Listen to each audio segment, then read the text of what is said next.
여러분, 우리가 인생을 살면서 사실 우리 크리스찬들은 하나님을 아버지로 고백하고 예수 믿고 구원받은 것이 인생의 가장 큰 행복이자 복이잖아요. 이런 신앙적인 면을 제외하고 보편적인 기준으로 보면은 사람이 행복하게 살기 위한 세 가지 조건이 있습니다. 그것이 뭐냐면은 첫 번째는 육신적으로 건강해야 됩니다. PPT 띄워주세요. 육신적으로 건강하는 것. 우리가 뭐 약간씩 몸에 이상이 있거나 아픈 것은 평생 어떻게 보면 경험하며 가지만, 심각하게 아픈 경우에는 다른 것들이 충족돼도 행복할 수 없지요. 그러니 육신적으로 건강한 것 또한 하나님의 은혜이지요. 두 번째는 정신적으로 마음에 미움이 없어야 됩니다. 여러분, 우리가 건강하고 물질적으로 안정을 이루고 자녀들도 다 기쁜 소식을 전해오지만, 내가 매일 보는 가족 중에 또는 내가 매일 출근하는 회사의 그 누군가를 내 마음속으로 너무나 미워한다면 행복하다 말할 수 없을 거예요. 세 번째는 생활적으로 일용할 양식에 감사할 수 있어야 됩니다. 일용하다는 걸 여러분 생각해 보셨어요? 우리가 어디 가서 일할 때 일용직 하면 뭐예요? 하루 일해서 그날 품삯 받고, 일용직이죠. 그러면 일용할 양식은 하루 동안 먹을 양식. 어떤 사람은 두 끼 드시고 어떤 사람은 세 끼 드시는데, 아침, 점심, 저녁 식사할 수 있는 양식에 감사할 수 있는 마음. 다시 말하면 자족할 수 있는 마음. 주기도문에 보면은 하나님께서 너희는 1년치 양식을 하나님께 기도해라. 너희는 평생 먹을 수 있는 분량의 양식을 주옵소서라고 기도하라고 말하지 않고 일용할 양식을 내게 주옵소서. 왜 그렇게 말씀하셨을까요? 하루하루의 삶은 하나님이 지켜주신다는 거예요. 너희는 내일 일을 위해 염려하지 말라. 내일은 내일이 염려할 것이오 라는 구절이 있죠. 그러니 오늘 하루에 일어나는 일들, 하나님께서 나와 함께 하시고 나를 먹이 살리시고 인도하시는 것에 감사하며 살 수 있는 마음, 자족할 수 있는 마음, 이것이 있을 때 행복하다는 것이죠. 저는 오늘 이 세 가지 중에서 두 번째 것에 집중하고 싶어요.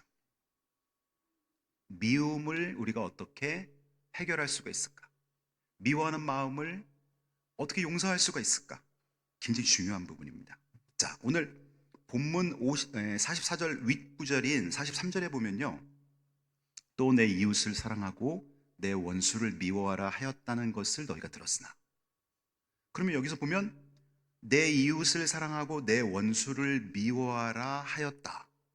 갑자기 궁금해지는 거예요. 그러면 구약 성경에서 내 원수를 미워하라 구절이 있을까?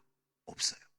여러분, 사실 구약 성경에 보면 레위기 19장 18절에 보면은 원수를 갚지 말며 동포를 원망하지 말며 내 이웃 사랑하기를 내 자신과 같이 사랑하라. 나는 여호와니라. 사실 구약 성경에서도 원수를 갚지 말라고, 원수 갚는 건 하나님께 맡기라는 말씀을 하셨어요. 그런데 왜 이웃을 사랑하고, 오늘 본문에 보면 43절에 보면 이웃을 사랑하고 내 원수를 미워하라 하였다는 것을 너희가 들었으나, 요 말은 뭐냐면 예수님 당시 때 유대인들은 이웃이라는 개념을 유대인에게만 이웃이라고 한정적으로 둔 것입니다. 그래서 이방인이나 적대자들은 이웃이 아니기 때문에 그들은 사랑할 필요가 없다. 원수는 미워하고 이웃을 사랑해라. 이렇게 종교 지도자들이 잘못 가르친 거예요. 그리고 유대인들이 알고 있기로는, 우리는 같은 민족인 유대인만 사랑하면 돼. 이방 민족들은 적이야. 하나님 앞에 소외된 사람들이야. 그리고 그들에 대해서는 미워하는 마음을 가졌습니다. 근데 예수님이 오시더니 완전히 이 개념을 바꿔버리시는 거예요. 뭐라 그러시냐면 오늘 본문입니다. 나는 너희에게 이르노니 너희 원수를 사랑하며 너희를 박해하는 자를 위해 기도하라. 여러분을 너무나 힘들게 하는 사람을 위해 기도해 본 적 있으십니까? 근데 우리는 그거를 많이 실천해야 돼요. 이 나라 이 민족을 아프게 했던 민족, 우리를 힘들게 했던 사람, 그 사람을 위해 기도하라는 것입니다.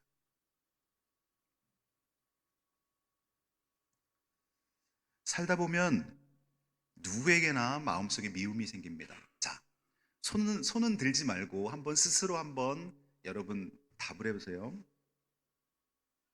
나는 지금, 그리고 작년 올해 쭉 살면서 나는 내 마음속에 미워하는 사람이 한 명도 없다. 손은 들지 말고 그냥 마음속으로만. 그런 사람이 여러분 행복한 사람이에요. 그리고 그런 사람은 여러분 예수님 닮은 사람이에요. 근데 마음속으로 나는 지금 저 사람 때문에 좀 힘들다. 근데 그분이 가족 중에도 있을 수 있고 친척 중에 있을 수도 있고 자주 보는 여러분 직장 아내, 상사나 동료일 수도 있다는 거예요. 아마 제가 보기에는 미워하는 사람이 없는 사람보다 미워하는 사람이 더 많을 거예요. 우리가 손은 들어보지 않았지만. 왜냐하면 인생을 산다는 것이 만만치 않기 때문에 그렇습니다. 인생을 산다는 것이 내가 원하는 스타일의 사람만이 내 옆에 있지 않기 때문에 그렇습니다. 그리고 우리는 연약하기 때문에 상대방의 말에 상처를 받고요, 행동에 상처를 받아요. 제가 인터넷을 통해서 사람들이 말로 인해 상처받는 가장 보편적인 10가지를 찾아봤더니 이렇습니다. 먼저, 여러분도 말로 인해 상처를 받으셨다면 어디에 해당되는지 점검해 보세요. 비교하는 말. 저 사람은 잘하는데 왜 너는 그밖에 못해? 이런 말. 비교당할 때 자존심이 무너지고 상처를 받아요. 그다음에 무시하는 말. 너는 그것도 못해? 너가 하는 게 다 그렇지 뭐. 무시하는 말. 그래서 우리 부모님들도 자녀들한테 이런 말을 했었으면 안 돼요. 무시하는 말. 설상 좀 남들보다 못해도 끝까지 기대해주고 끝까지 기도해줘야 되죠. 격려해줘야 되죠. 세 번째는 뒤에서 하는 험담을 들었을 때, 직접 내 앞에서는 아무 말도 못하더니 내가 없는 곳에서 다른 사람들한테 나를 욕하고 있다는 것을 내가 주변 사람한테 들었을 때 엄청난 배신감을 느끼게 되는 거죠. 그래서 여러분 목장 모임 할 때도 남편 욕하시면 안 돼요. 좋은 얘기만 하셔야 돼요. 연약한 부분은 기도 제목으로, 좋은 부분, 칭찬할 부분은 많은 사람에게 나누고요. 그 다음에 감정을 무시하는 말. 에이 뭐 그 정도 가지고 그래. 아이 뭐 이렇게 유난을 떨어. 나는 지금 상처받았는데 저 사람은 이거 아무렇지도 않게 얘기하는 거예요. 그럼 그때 상처를 더 받는 거예요. 다섯 번째, 농담이라고 하는 공격적인 말. 뭔 말을 했는데 이게 지금 벌써 나는 상처를 받았는데 그걸 갖고 에이 농담이야, 장난인데 왜 이래. 그런 말에 또 상처를 받죠. 그리고 공개적인 자리에서 지적하는 거. 이게 참 조심해야 됩니다. 우리가 대인관계에서 저 사람이 분명히 조금 잘못한 부분이라고 생각이 들어요.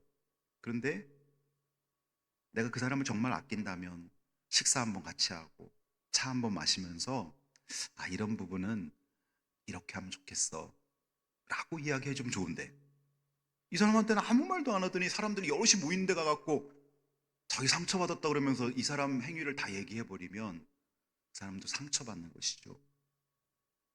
일곱 번째는 사랑하는 사람에게서 듣는 차가운 말. 특별히 가족이나 가까운 사람한테 이런 말을 들을 수 있습니다. 이제 난 너에게 기대 안 할 거야. 너만 생각하면 내가 힘들어져. 너를 지워버릴 거야. 뭐 이런 말을 하면요, 그 상처는 평생 가는 거죠. 여덟 번째, 노력과 수고를 인정하지 않는 말. 그 정도는 누구나 다 할 수 있다. 너가 한 게 뭐가 있다고 그래. 그런 말. 근데 이런 말들을 나도 모르게 할 수가 있다. 저 사람은 나름대로 보이지 않는 데서 수고를 많이 했는데 겉으로 드러난 것만 내가 한 것처럼 보이지만 사실은 뒤에서 많은 것들을 했는데 인정해주지 못할 때 상처를 받는다는 것이죠. 그 다음에 성급하게 판단하는 말. 너는 원래 그런 사람이야. 정죄해버리는 거죠. 열 번째, 사랑을 이제 철회한다는 말. 나는 이제 너랑 관계를 끊고 싶다. 내 생각 속에서 너를 지우고 싶다. 이런 말들로 인해 상처받는, 여러분 이 10가지 중에 해당되는 거 있습니까? 이 10가지로 인해서 상처받은 경험도 있을 테고, 제가 볼 때는 우리 완벽하지 않잖아요. 상처받을 때 그것도 있을 테고, 내가 상처 준 경우도 있을 거예요.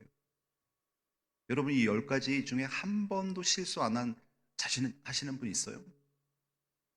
우리 인생 살다 보면요, 나랑 너무 가깝기 때문에 이런 상처를 줄 때가 있고요, 또 그런 상처를 내가 받기도 해요.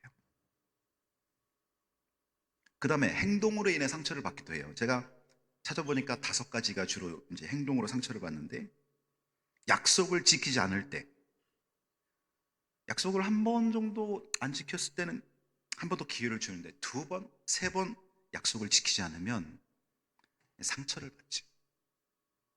도움이 필요한데 외면할 때, 본인이 도움 필요할 때는 나한테 와서 뭐 전화도 하고 막 부탁을 해서 몇 번 도와줬는데, 정작 내가 어려워질 때는 어디론가 싹 숨어버려요. 그 사람의 상처를 받는 거예요. 그 다음에 차별하는 행동을 할 때, 어떤 사람은 특별히 대우하고 어떤 사람은 소홀히 대할 때 상처를 받아요.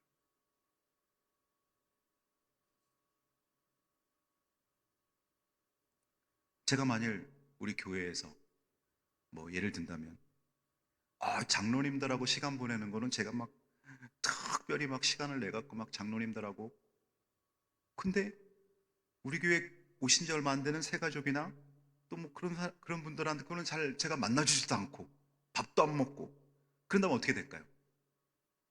그럼 성도들이 저로부터 마음이 멀어지겠죠.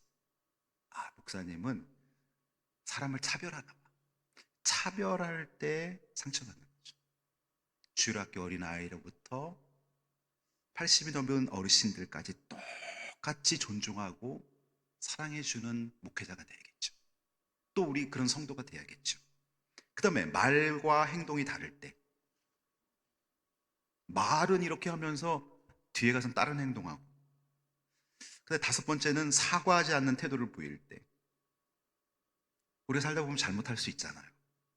그 잘못했을 때 내가 정말 그때 생각을 잘못했다고 사과할 수 있는 게 여러분 용기이고, 그것이 바로 정직이고, 그것이 바로 회개의 마음을 가진 거예요. 여러분 아담과 하와가 선악과를 따먹고 나서 하나님이 심판하러 내려오셨습니다. 먼저 아담에게 묻습니다. 너는 왜 내가 동산 중앙에 있는 나무 실과를 먹지 말라 했는데 왜 먹었느냐? 그러면 하나님 잘못했습니다. 제가 말씀을 기억해야 되는데 제가 잠깐 정신줄을 놓은 것 같습니다. 하나님 정말 잘못했어요. 이렇게 나와야 되는데 뭐라 그러는 줄 아세요? 하나님이 만들어준 파트너, 여자, 그가 먹으라고 해서 먹었나이다. 그러면 화살이 어디로 돌아가는 거예요? 아니 하나님이 왜 여자를 만들어 놨고 그 여자를 유혹하게 만들어서 왜 내가 선악과를 따먹게 합니까? 그 여자를 만들어서 나한테 보낸 하나님 잘못 아닙니까? 이렇게 돼버리는 거예요. 그 다음에 하와한테 하나님 묻잖아요. 너는 왜 선악과를 먹었느냐? 뱀이라는 짐승이 갑자기 나타나더니 하나님이 창조하신 그 창조물 중에 뱀이, 이거 선악과 먹으면 보암직도 하고 어, 먹음직도 하고 심이 탐스럽게 생겼다고, 이거 먹으면 눈이 밝아진다 그래서 먹었습니다. 하나님이 왜 뱀을 만들어 갖고 저 넘어지기만, 이런 식으로 다 핑계를 하고 있는 것이죠. 그래서 하나님께서는 십자가에 달리신 예수님의 보혈을 우리에게 적용시키는데, 회개하지 않고 핑계하는 사람에게는 절대 적용시키지 않아요. 회개하는 자에게 예수님의 십자가 보혈이 적용되는 거예요. 요한일서 1장 9절, 우리가 만일 우리 죄를 자백하면 그는 미쁘시고 의로우사 우리 죄를 사하시며 모든 불의에서 우리를 깨끗하게 하실 것이요. 우리가 만일 자백한다는 건 뭐예요? 솔직하게 인정한다는 거죠. 하나님 저 죄인입니다. 저를 위해 하나님의 아들이 십자가에서 피 흘려 주셨습니다. 용서해 주세요. 그러면 그 예수님의 피가 나를 회개하는 순간 깨끗하게 하신다는 거예요. 그 즉시로. 그런데 이런 핑계, 저런 핑계에서 회개를 못해요. 그럼 교회 아무리 오래 다녀도 내 죄는 그대로 남아있는 거예요. 그래서 우리는 이렇게 말로 상처를 받고 행동으로 상처를 받아요. 또 그렇게 주기도 해요. 이런 경우 마음에 상대방을 향해 미움이 생겨납니다. 문제는 이 미움을 마음에 품고 있으면 상대방이 아니라 내 마음이 병들어 간다는 거예요. 미움은 마음의 독입니다. 미움은 우리의 평안을 빼앗습니다. 그래서 예수님은 그 미움을 해결하는 길로 원수 사랑을 말씀하신 거예요. 원수를 사랑해라. 아니, 지금 원수는 피해가야 되고 원수는 기억에서 지워야 될 거로 생각했는데 예수님은 적극적인 방법으로 말씀하신 원수를 사랑해라. 너가 그렇게 미워하는 사람을 사랑해라. 아니, 사랑은 사랑받을 만한 조건이 있거나 그런 어떤 흠모할 만한 어떤 것이 있을 때 사랑하는 건 줄 알았는데 원수를 사랑하다니.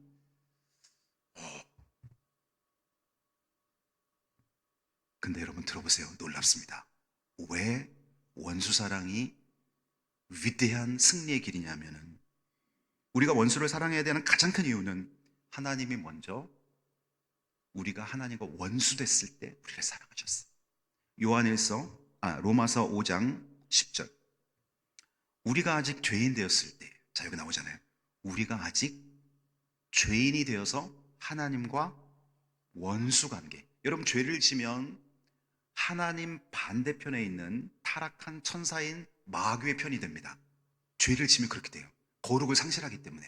그러면 죄를 짓는 순간 우리는 하나님의 자녀가 아니라 마귀의 소속이 되기 때문에 하나님과 원수가 되는 거예요.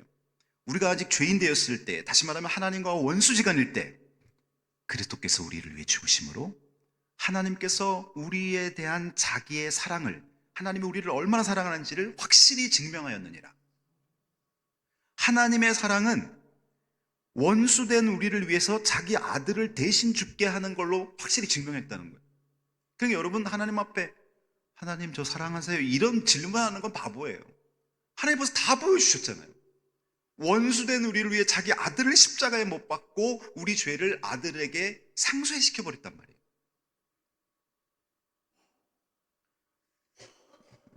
그러니 우리가 이 놀라운 사랑을 받았기 때문에 우리도 원수를 사랑하라는 거예요. 우리는 하나님을 사랑하던 사람이 아니었습니다. 우리는 하나님께 순종하던 사람이 아니었습니다. 우리는 하나님을 떠나 있는 사람이었습니다. 그런데 하나님은 우리를 심판하지 않고 우리를 위해 십자가를 준비하셨습니다. 예수님은 십자가에서 달려 이제 죽으실 때 자기를 향해 못을 받고 있는 로마 병정들이 이들이 영적인 의미를 알지 못하기에 자기를 향해 못 받고 있는 사람을 용서해달라고 기도하신 분이 예수님입니다. 아버지, 저들을 사하여 주옵소서. 자기들이 하는 것을 알지 못함이니이다.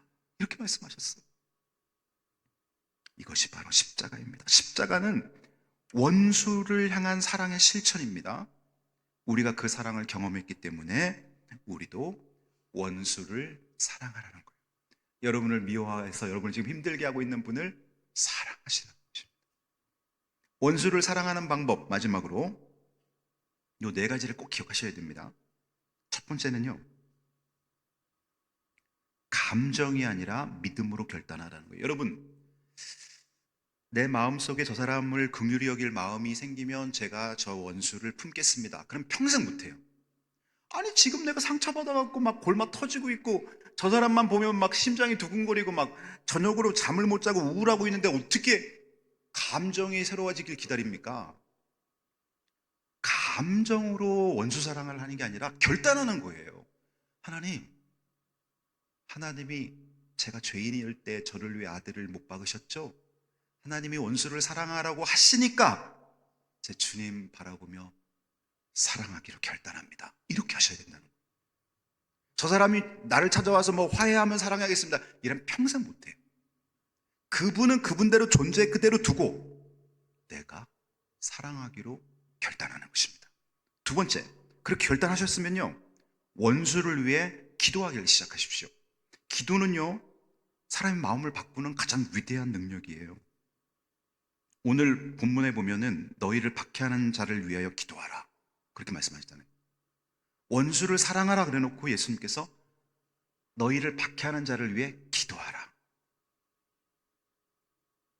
기도는 우리의 마음을 바꾸는 가장 강력한 도구이면서, 그렇게 기도하다 보면 처음에는 억지로 기도하게 됩니다. 왜냐하면 내 마음에 미움이 그대로 있기 때문에 억지로 기도하는데, 기도하다 보면 뭐가 생각나냐면 나를 위해 처절하게 피 흘려 죽으신 예수님의 그 모습이 내 기도에 자꾸 생각에 떠오르면서 오버랩 되는 거예요.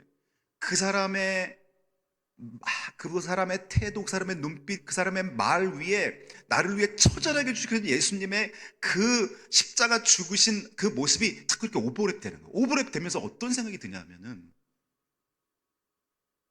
내가 미워하는 저 사람, 내가 미워하는 것보다 나는 하나님 앞에 더 큰 죄를 졌는데 하나님 나를 사랑하셨어. 하나님 나를 용서하셨어. 그렇게 되면서 기도를 하기 시작했는데, 하나님 저 사람 축복해 주세요. 하나님 저 사람에게 은혜를 베풀어 주세요. 이렇게 처음에는 마음이 동하지 않는 기도를 시작했는데 내 마음속에 미움이 녹아지기 시작합니다. 마음이 변하기 시작하는 거예요. 이 기도는 마음을 녹이는 하나님의 방법입니다. 세 번째는 십자가를 계속 바라보는 것입니다. 여러분이 복음서를 읽으시든 어쨌든 십자가를 바라보는 거예요. 그리고 저녁 때 주무실 때도 십자가에 달린 예수님을 이렇게 생각하면서 잠이 드세요. 사순절이니까 특별히 더 십자가에 나를 위해 대신 죽으신 예수님을 이렇게 묵상하면서 잠을 청하는 거예요. 그러면 하나님께서 내 마음속에, 하나님 예수님이 그러시는 거예요. 내가 너를 위해서도 죽었지만 너가 미워하는 그 사람을 위해서도 내가 죽었어. 뭘 할 말이 있어요? 하나님이 그 사람을 위해 죽었다는데, 그 십자가를 계속 바라보면서 내 마음의 응어리가 녹는 거예요. 히브리서 12장 2절, 믿음의 주여 또 온전케 하신 이인 예수를 바라보자. 여러분, 예수 바라보면요 온전해져요. 예수 바라보면요 우리의 성품이 온전해지고요, 예수 바라보면 우리의 미워하는 감정이 사라지고요, 예수 바라보면 하나님과 어긋난 잘못된 것들이 온전해지기 시작합니다. 그러니 십자가를 계속 바라보세요.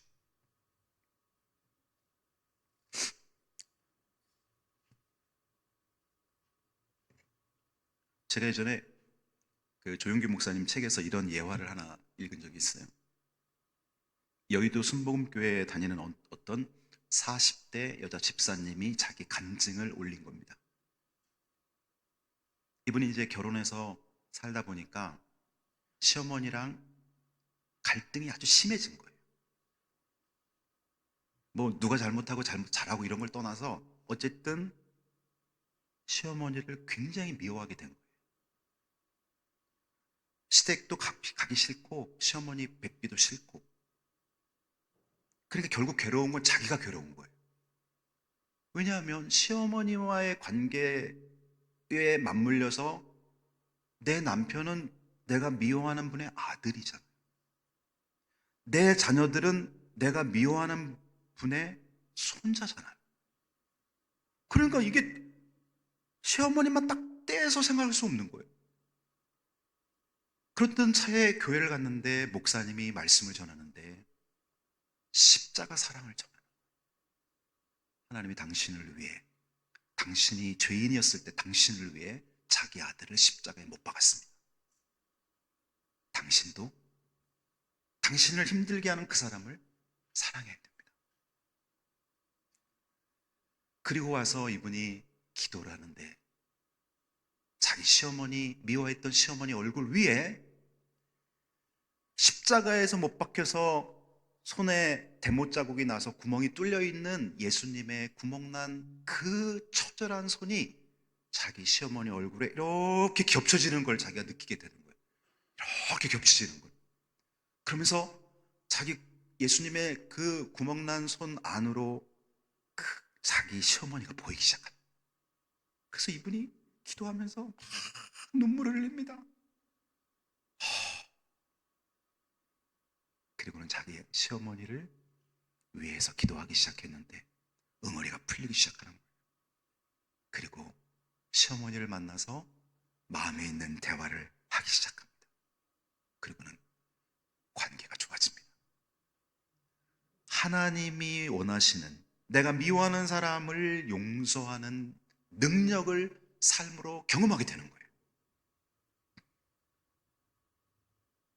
여러분, 우리가 기독교인으로서 믿지 않는 사람하고 다른 이유를 여러분 어디서 찾을 것 같아요? 아니 뭐 예수 믿고 나는 복 받아서 나는 외제차 몰고 다니고, 나는 예수 믿고 복 받아서 25평 아파트에 살다가 42평 아파트에 살고 있고, 아니 그런 게 정말 예수 믿는 사람의 특징일까요?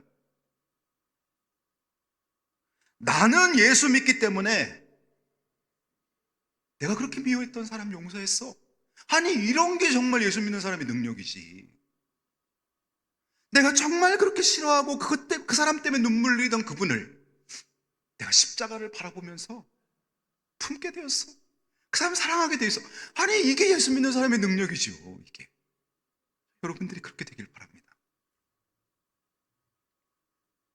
에베소서 4장 32절, 서로 친절하게 하며 불쌍히 여기며 서로 용서하기를 하나님이 그리스도 안에서 너희를 용서하심과 같이 하라. 서로 용서하기를 하나님이 십자가에 자기 아들 그리스도를 십자가에 달아서 그 안에서 우리를 용서한 것처럼 너희도 그렇게 하라. 주님이 말씀하신 거예요.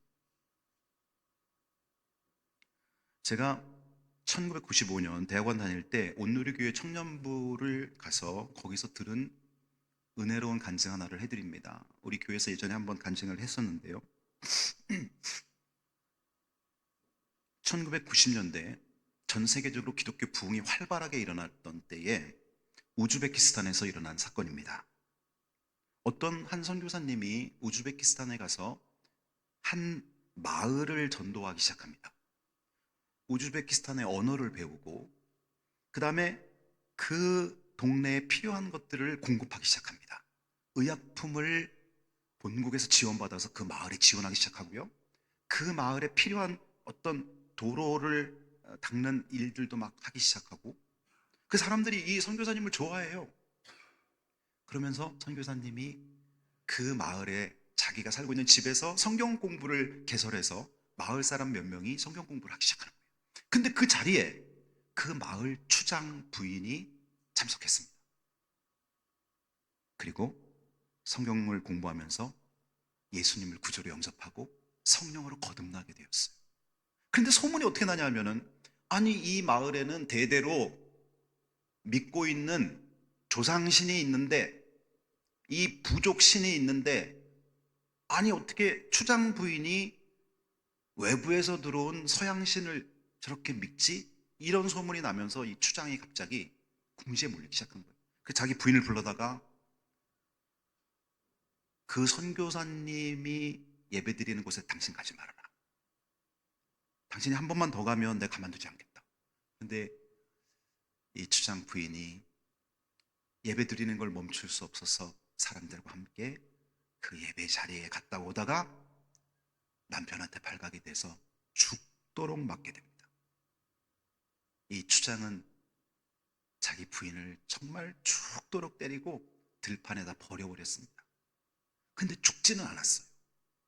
밤늦게 아내가 죽었나 걱정이 돼서 이 추장이 늦은 밤에 들판에 갔더니 그 부인이 누운 채 살아있습니다. 그래서 말을 하는 거예요. 당신은 왜 내가 선교사님 찾아가서 예배드리지 말라는데 왜 예배를 드렸냐? 근데 이 부인이 남편한테 얻어맞은 그 섭섭함이나 분노나 이런 게 전혀 없이 남편을 너무너무 사랑하는 눈빛으로 내 안에 계신 예수님이 당신을 사랑하라 하십니다. 이렇게 말하고 있는 거예요. 내 안에 계신 예수님이 당신을 사랑하라 하십니다. 추장은 자기 부인을 등에 업고 집으로 돌아옵니다. 병간호를 하고 한 이틀 지난 후에 선교사를 찾아갑니다. 선교사를 찾아가서 이런 얘기 저런 얘기 하다가 이 추장이 예수를 영접하게 됩니다. 그리고는 이 추장 부부가 예수를 믿게 되고 자기가 만난 하나님을 사람들한테 간증하기 시작합니다. 그래서 그 마을 전체가 예수 믿게 되는 사건이 일어나요. 그리고 그것을 온누리교회에 와서 간증을 하는 거예요. 실화를 지금 말씀드립니다. 여러분, 누군가 나에게 섭섭하게 하고 누군가 나에게 말로 행동으로 상처 준 거를 꿍하고 있다면 어떻게 이런 기적이 일어났겠어요? 내 안에 계신 예수님이 나를 죽도록 때렸지만 당신을 사랑하라 하십니다. 거기에 능력이 나타나요. 오늘 말씀을 맺습니다. 사랑하는 성도 여러분, 우리는 사순절을 보내고 있어요. 십자가는 원수를 향한 하나님의 사랑입니다. 혹시 마음속에 여러분 미워하는 사람이 있습니까? 오늘 십자가 앞에서 결단하세요. 내 감정은 아직 미움이 가시지 않았지만 제가 주님 그를 사랑하기로 결심합니다. 그리고 기도하세요. 그러면요, 그렇게 순종하는 자에게 하나님 능력 주시고요, 그런 걸 통해서 여러분 변화가 일어나는 거예요. 만약 우리가 예수 믿는 사람이고 우리가 하나님의 아들이면, 자녀면, 믿지 않는 사람들한테 어떤 부분에서 내가 예수 믿는다고 보여줄 거예요? 이런 부분에서 보여줘야지. 이런 부분에서. 여러분 안에 미운 사람이 전혀 없어지기를, 그래서 정말 행복하기를 예수님의 이름으로 축복합니다. 네, 기도합니다.